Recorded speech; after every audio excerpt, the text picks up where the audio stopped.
ఓం నమో వెంకటేశాయ. వెంకటాచలాధీశం శ్రియాధ్యాసిత వక్షసం శ్రితచేతనమందారం శ్రీనివాసం మహం భజే.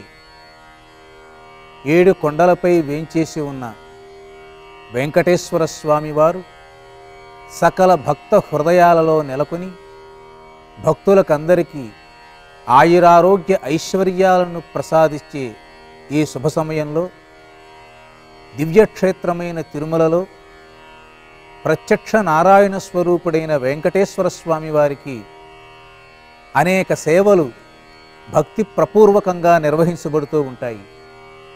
వీటిల్లో గురువారం నాడు చేసేటువంటి తిరుప్పావడ సేవ ప్రతి భక్తుని యొక్క హృదయంలో శాశ్వతమై నిత్యమై అఖండ పుణ్య ప్రదాయకమై నిలుస్తూ ఉన్నది. తిరుప్పావడ సేవ కార్యక్రమంలో అంతర్భాగంగా గురువారం నాడు స్వామివారి యొక్క నేత్రదర్శనము, పోలంగి సేవ అనేటువంటి మరొక 2 సేవా కార్యక్రమాలు జరుగుతాయి. ఈ విధంగా గురువారం నాడు 3 సేవలు జరిగేటువంటి ఒక అపూర్వమైనటువంటి సేవా కార్యక్రమంగా తిరుప్పావడ సేవా కార్యక్రమం ప్రసిద్ధి పొందింది. శుక్రవారం నాడు స్వామివారికి చేసేటువంటి అభిషేకాన్ని చూడటానికి ఆకాశం నుంచి దేవతలు కూడా దిగివచ్చి అదృశ్య రూపంలో స్వామివారి యొక్క అభిషేకాన్ని చూస్తారట. అటువంటి అభిషేకం జరగటానికి వీలుగా వెంకటేశ్వర స్వామి వారికి దివ్య తిరు ఆభరణాలను సడలింపు చేస్తారు. దీనినే సళ్ళింపు అంటారు. ఆగమ పరిభాష లోపల ఆలయ సంప్రదాయ ప్రకారంగా స్వామివారి యొక్క దివ్యమైనటువంటి విగ్రహం మీద అలంకరించబడిన అనేకమైనటువంటి దివ్య ఆభరణాలన్నీ తొలగించి స్వామివారికి కేవలం 24 మూరల ధోవతిని, 12 మూరల ఉత్తరీయాన్ని మాత్రమే చక్కగా అలంకరింపచేసి సమస్తమైన ఆభరణాలన్నీ తొలగించి వేస్తారు. అనంతరం స్వామివారి యొక్క దివ్యమైన ముఖమండలం మీద భక్తులు చూడంగానే ఈ వీరు వెంకటేశ్వర స్వామి అని గుర్తుపట్టేటువంటి ఆ తిరునామం ఏదైతే ఉందో ఆ పచ్చ కర్పూర నామాన్ని బాగా తగ్గించి సన్నగా ముత్యాల కోవలాగా తీర్చిదిద్దుతారు. దీనితో స్వామివారి యొక్క నిజ నేత్రాల యొక్క దర్శన భాగ్యం భక్తులకు లభిస్తుంది. ఒళ్ళంతా కళ్ళుగా చేసుకుని తమ కన్నులనే దీపాలుగా చేసుకుని దేవుడికి సమర్పించే కర్పూర నీరాజనమే ఈ నిజ నేత్ర దర్శనం. ప్రతిరోజు భక్తులు స్వామివారిని తమ కళ్ళతో చూస్తూ ఉంటే గురువారం నాడు మాత్రం స్వామివారు తన కళ్ళతో భక్తులు చూస్తూ ఉంటారు. అంటే ప్రతినిత్యము స్వామివారు చూస్తారు, కానీ గురువారం నాడు విశేషంగా సంపూర్ణమైనటువంటి ఆ పద్మ నేత్రాలతో పరమవాత్సల్యంతో అపారమైనటువంటి కృపారసాన్ని కురిపించే విధంగా స్వామివారు భక్తులను వీక్షించేటువంటి అద్భుతమైనటువంటి సేవ నిజ నేత్ర దర్శన సేవ. సంప్రదాయబద్ధంగా ఒక చక్కని అంశాన్ని చెప్తారట. ప్రతిరోజు అమ్మవారు వెంకటేశ్వర స్వామి వారి యొక్క వక్షస్థలంలో వేంచేసి ఉంటుంది వ్యూహలక్ష్మి అనేటువంటి పేరుతో. గురువారం నాడు మాత్రం అమ్మవారు ఆ హృదయ పీఠం నుంచి కిందకి దిగి వచ్చి తల ఎత్తి స్వామివారి యొక్క నిజనేత్ర దర్శనం చూడటానికి ఆవిడ గురువారం నాడు స్వయంగా స్వామివారి యొక్క హృదయ పీఠం నుంచి కిందకి దిగి వస్తుందట. లక్ష్మీ అమ్మవారికే అంత మోహాన్ని, ప్రేమని, అనురాగాన్ని, ఆనందాన్ని కలిగించేటువంటి ఆ నేత్రాలు సామాన్యులమైన మనకి ఎంత ఆనందాన్ని కలిగించాలి, ఎంత భక్తిని పెంపొందింప చెయ్యాలి. అద్భుతమైనటువంటి ఆ నేత్ర దర్శనం కోసం భక్తులందరూ ఉవ్విళ్ళూరుతూ ఉంటారు. అటువంటి అపురూపమైనటువంటి స్వామివారి యొక్క నిజ నేత్ర దర్శనంతో పాటు ఎటువంటి ఆభరణాలు లేకుండా నిరాడంబరంగా నిర్మలంగా ఇంద్ర నీల మాణిక్యాలన్నీ రాసిపోసినట్లుగా శరత్కాలంలో అద్భుతమైనటువంటి నల్ల కలువులు వికసించినట్లుగా వర్షాకాలంలో ఆకాశంలో నీల మేఘం వ్యాపించినట్లుగా తమాల వృక్షం పూసినట్లుగా వెంకటేశ్వర స్వామి వారు కనిపిస్తూ ఉంటారు. ఇదో ఒక అపురూపమైన సౌందర్యం. ఆభరణాలు లేకుండా కూడా స్వామివారు అద్భుతంగా కనిపించేటువంటి అపురూపమైన దివ్య దర్శన భాగ్యం భక్తులకి ఈ గురువారం నాడు తిరుప్పావడ సేవ పూర్వకంగా కలుగుతూ ఉండటం మనకందరికీ ఆనందదాయకం. అనంతరం స్వామివారికి తిరుప్పావడ సేవ అనేటువంటి ఒక బృహత్తరమైన కార్యక్రమం జరుగుతుంది. స్వామివారికి తింత్రిణి రసాన్నము అంటారు సంస్కృతంలో. పులిహార అని మనకందరికీ తెలిసినటువంటి పదం. ఇటువంటి పులిహారను చక్కగా యోగ్యంగా ఆగమశాస్త్ర ప్రమాణానికి అనుగుణంగా తయారు చేసి బంగారు వాకిలి ముందర వెండి ఫలకం మీద ఆ యొక్క పులిహారనంతా రాశిగా పోసి స్వామివారికి నివేదన చేసేటువంటి ఒక అద్భుతమైన ఆగమ ప్రక్రియ ఈ తిరుప్పావడ సేవ. అన్ని సేవలలో స్వామివారికి అభిషేకం చేయటము, అలంకారాలు చేయటము, పూజ చేయటము మనం గమనిస్తూ ఉంటాం. అంతేగాని అన్నాన్ని నివేదన పెట్టే సేవ అంటూ ప్రత్యేకంగా ఏం లేదు. కానీ ఒక్క గురువారం నాడు మాత్రం తిరుప్పావడ సేవ ద్వారా స్వామివారికి ఈ యొక్క పులిహార అన్నాన్ని నివేదన పెట్టడం అనేటువంటిది గొప్ప క్రియ అంటారు మన వాళ్ళు. దీనినే ఆగమంలో అన్నకూటోత్సవము లేక అన్న శాంతోత్సవము అనేటువంటి పేరుతో పిలుస్తూ ఉంటారు. ఎందువలన అన్నము స్వామివారికి నివేదన పెట్టాలి అనే ప్రశ్న వస్తుంది. మానవులమైన మనమందరము జీవించటానికి మూలమైనది అన్నము అనే అంశం మనం గ్రహించాలి. ఉపనిషత్తుల్లో దీని మీద బాగా చర్చ జరిగింది. జరిగిన తర్వాత చివరిలో ఏం చేశారంటే అన్నం పరబ్రహ్మ స్వరూపం అని నిర్ణయించారు. అన్నం సాక్షాత్తు బ్రహ్మస్వరూపం. అందువలనే అన్నం న నింద్యతి అంటారు. అన్నాన్ని ఎప్పుడు నిందించకూడదట. అన్నం బహుకుర్వీత, అన్నాన్ని కాస్త ఎక్కువగా వండండి అని వేదం చెప్తుంది. అంటే పేదవాళ్ళు, ఆకలితో ఉన్నవాళ్ళు ఎవరైనా నీ ఇంటి గుమ్మం ముందరకు వచ్చి అన్నం పెట్టమనంటే నువ్వు అన్నం పెట్టగల స్థితి ఉండాలి అని భగవంతుడు నువ్వు కోరుకోవాలట. ఆ విధంగా అన్నాన్ని ఇతరులకు పెట్టడం వలన పరమాత్మ చాలా సంతోషిస్తాడు. కృతయుగంలో మానవులకందరికీ ప్రాణం ఎముకల్లో ఉండేది.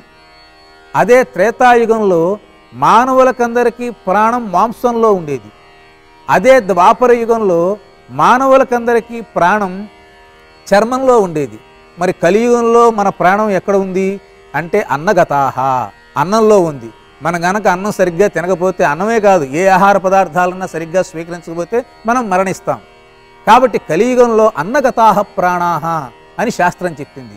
కాబట్టి మా ప్రాణాలు నిలవాలి అనంటే, ఈ నిలిచిన ప్రాణాల ద్వారా ధర్మ కార్యక్రమాలు చెయ్యాలి అనంటే, ఓ స్వామి ఇదిగో మేము ఈ పులిహారన్నాన్ని నీకు సమర్పిస్తున్నాము, స్వీకరించు, లోకాన్నంతా సుభిక్షంగా చూడు అంటూ భక్తులందరూ స్వామివారికి నివేదన చేస్తూ చెప్పే నివేదన ఈ తిరుప్పావడ సేవ. ఈ పులిహారను కూడా చక్కగా అలంకరిస్తారు. 7 కొండలు ఏ విధంగా అయితే ఒకదాని తర్వాత పైకి ఉంటాయో అదేవిధంగా చక్కగా ఆ సప్తగిరుల యొక్క శోభ పైన ఆలయం ఆ విధంగా ఆ పులిహారనంతా చక్కగా సమకూర్చి అలంకారాలు చేసి కొబ్బరికాయలతో నివేదన చేసి ఇతర పదార్థాలన్నీ సమర్పణ చేసి స్వామివారికి దాన్నంతా నివేదిస్తారు. ఈ సమయంలో స్వామివారికి పరమ ప్రీతికరమైన శ్రీనివాస గద్య అనేటువంటి దాన్ని వేద పండితులు పఠిస్తూ ఉండగా అందులో వెంకటేశ్వర స్వామి వారి తత్వము, మహత్వము, తిరుమల దివ్యక్షేత్ర వర్ణన, భక్తుల యొక్క సమస్తమైనటువంటి భావాలు ఆ గద్యంలో ఇమిడి ఉన్నాయి. గద్యం అంటే ఏమిటి, పద్యం అంటే ఏమిటి అనంటే, పద్యం అనేటువంటిది ప్రకాశించేటువంటి చంద్రుని వెన్నెల లాంటిది. గద్యం అనేటువంటిది ఒంటికి పూసుకునేటువంటి కమ్మని చందనపు పూత లాంటిది. కాబట్టి శరీరానికి మనస్సుకి ఆనందాన్ని కలిగించేటువంటి శ్రీనివాస గద్యాన్ని వేద పండితులందరూ పఠిస్తూ ఉండగా ఈ తిరుప్పావడ అనేటువంటి పేరుతో పిలువబడేటువంటి ఈ పులిహార అన్నాన్ని స్వామివారికి నివేదన చేయటం జరుగుతూ ఉంది. అన్నాన్ని నివేదన చేయటంలో ఒక అంతర్గత రహస్యం ఉన్నది. స్వామివారికి ఎన్ని పూజా కార్యక్రమాలు, ఎన్ని సేవలు చేసినా చివరగా మనం పెట్టేటువంటి నివేదన వల్ల ఆయన సంతోషిస్తారట. స్వామివారికి అన్న నివేదన వల్ల సగం సంతోషిస్తారు. తర్వాత చూడండి, దేవాలయాల్లో హోమం చేస్తారు, బలిహరణ చేస్తారు. ఈ 3 కార్యక్రమాల ద్వారా మరింతగా సంతోషిస్తాడు. వెంకటేశ్వర స్వామి వారు ఎప్పుడు పరిపూర్ణంగా ఆనందం పొందుతారు అనంటే, తనకు నివేదించిన ప్రసాదాన్ని ఏ భక్తులు ఎవరైతే స్వీకరిస్తారో అటువంటి భక్తులను చూచి ఆయన తృప్తి పొందుతారట. కాబట్టి తిరుమలలో ప్రసాదం మనకి ఇచ్చినట్లయితే దాన్ని వృధా చేయకూడదు. ఒకవేళ మీకు ఆకలిగా ఉన్నా లేకపోయినా, అది ఇంకే రకంగా ఉన్నా, అది వెంకటేశ్వర స్వామి వారి దివ్య కరుణా ప్రసాదంగా భావించి మనం గనక తిన్నట్లయితే మనకి, మన తర్వాత తరం వారికి అన్నపానాలకి లోటు లేకుండా ఉంటుంది. ఈ విధంగా మనమే ఉండాలా, లోకం ఉండకూడదా అనేటువంటి దృష్టితో సమస్తమైన లోకాలలో అన్నపానాదులకు లోటు లేకుండా ఈ తిరుప్పావడ సేవ అనేటువంటి కార్యక్రమాన్ని నిర్వహించటం లోకహితం కోరి, లోక కళ్యాణం కోరి ఆగమశాస్త్రాలు చేస్తున్నటువంటి ఒక గొప్ప ప్రక్రియ. ఈ తిరుప్పావడ సేవ ఏ భక్తులు ఎవరైతే చేస్తారో, ఈ తిరుప్పావడ సేవని ఏ భక్తులైతే వీక్షిస్తారో, ఆ తిరుప్పావడ సేవలో వినియోగించే అన్నం మెతుకులు ఎన్ని వందలు లక్షలు ఉంటాయో అన్ని సంవత్సరాల పాటు ఆయా వ్యక్తులందరూ స్వర్గంలో శుభకరంగా సుఖంగా ఉంటారని మన వాళ్ళందరూ చెప్తూ ఉన్నారు.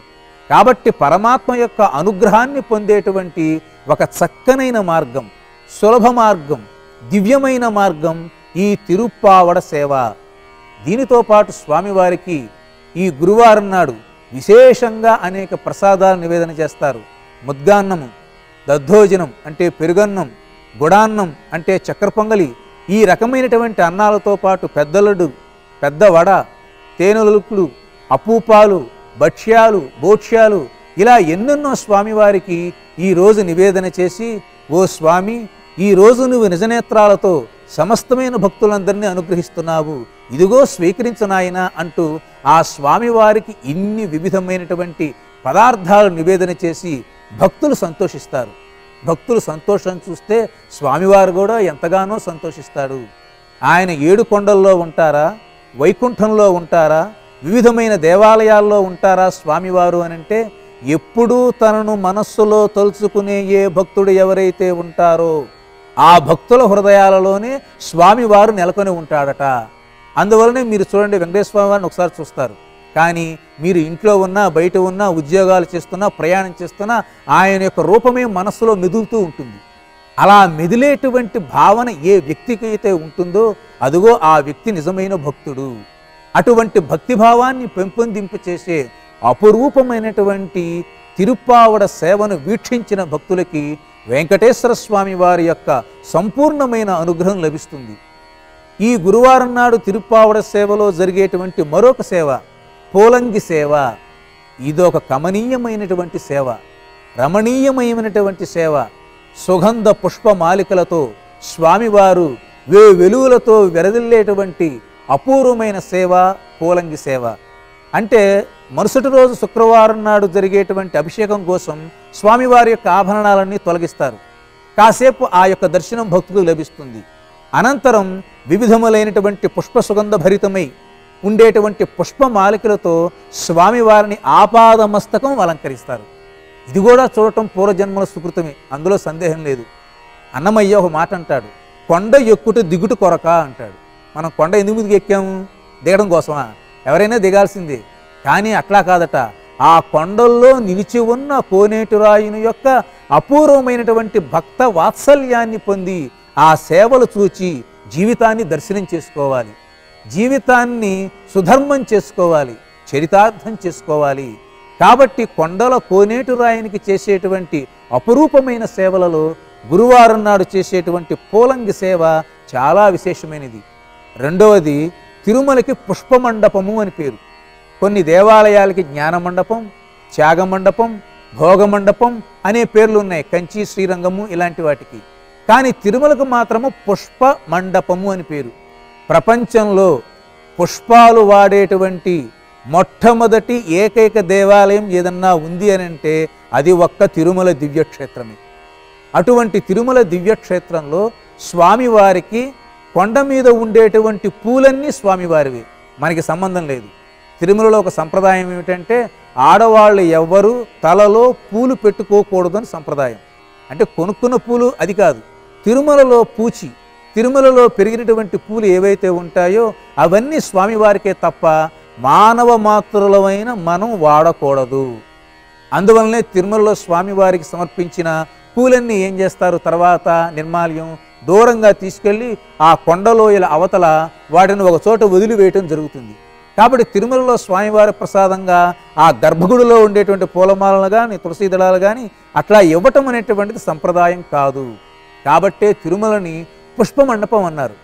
వెంకటేశ్వర స్వామి వారికి పూలంటే మహాప్రీతి కాబట్టి రామానుజాచార్యుల వారు ఒకసారి అన్నారట, ఎవరైనా తిరుమలకు వెళ్ళి చక్కగా పూల ఉద్యానవనాలను ఏర్పాటు చేసి ఆ పూలన్నీ కోసి వెంకటేశ్వర స్వామి వారికి సమర్పణ చేస్తారా అని అంటే, అనంతాళ్వాన్ అనేటువంటి భక్తుడు ఆయన అప్పుడు 1000 ఏళ్ల క్రితం కొండ మీదకి వచ్చి నందనవనం అనే దాన్ని ఏర్పాటు చేసి ఆ పూలన్నీ కోసి దేవుడికి సమర్పిస్తూ ఉండేవారు. కాబట్టి తిరుమలంతా ఒక పూల తోట. కాబట్టి మన మనస్సు కూడా ఎటువంటి కంటకములు ముళ్ళు లేనటువంటి పూ తోటగా మార్చుకోవాలి. మన శరీరమే ఒక ఉద్యానవనంగా మార్చుకోవాలి. మన సమస్తమైన అవయవాలను పుష్పాలుగా చేసి ఆ వెంకటేశ్వర స్వామి వారి సన్నిధిని సమర్పిస్తే అదే పూలంగి సేవ.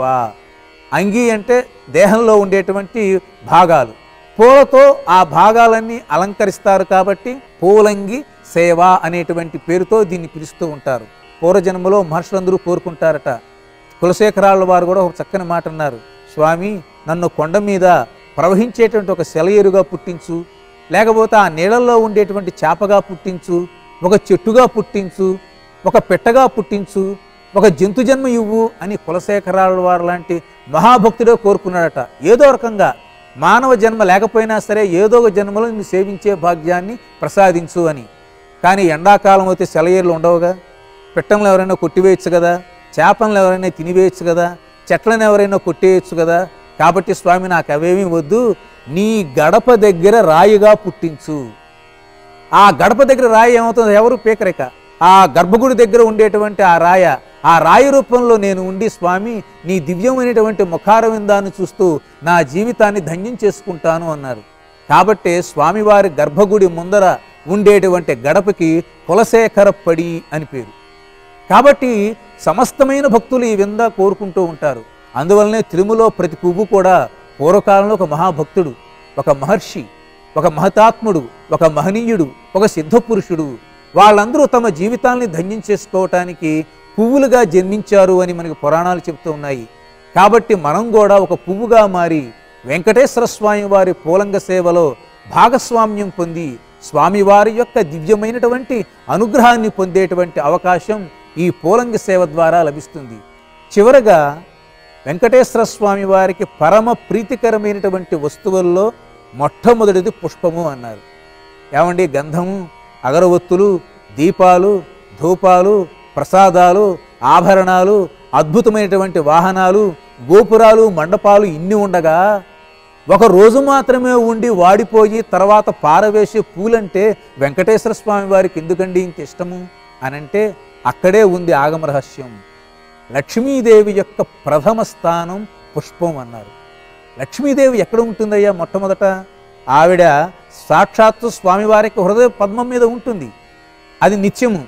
కానీ అనంతరం ఆవిడ కళలు ఎక్కువగా ఉండేటువంటి మొదటి స్థానము పుష్పము అన్నారు. కాబట్టి భార్య ఏ స్థానంలో అయితే ఉంటుందో భర్తకి అదే ఇష్టం.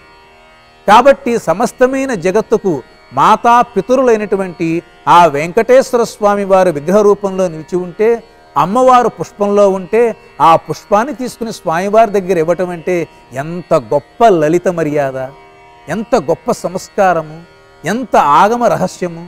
కాబట్టి లక్ష్మీదేవి నెలకొని ఉన్న పుష్పాలను గనక వెంకటేశ్వర స్వామి వారికి సమర్పణ చేస్తే ఆయన ఎంతగానో పొంగిపోతాడు. భక్త సింధువు ఆయన, భక్త సాగరం. కాబట్టి పూలంగి సేవ అనేటువంటిది ఒక అపురూపమైనటువంటి సేవ. క్షీరసాగరంలో నెలకొని ఉన్న ఆ వెంకటేశ్వర స్వామి వారికి పుష్పాలు సమర్పించి లక్ష్మీ అనుగ్రహాన్ని పొందేటువంటి ఈ సేవను వీక్షించండి, తరించండి. ఓం నమో వెంకటేశాయ.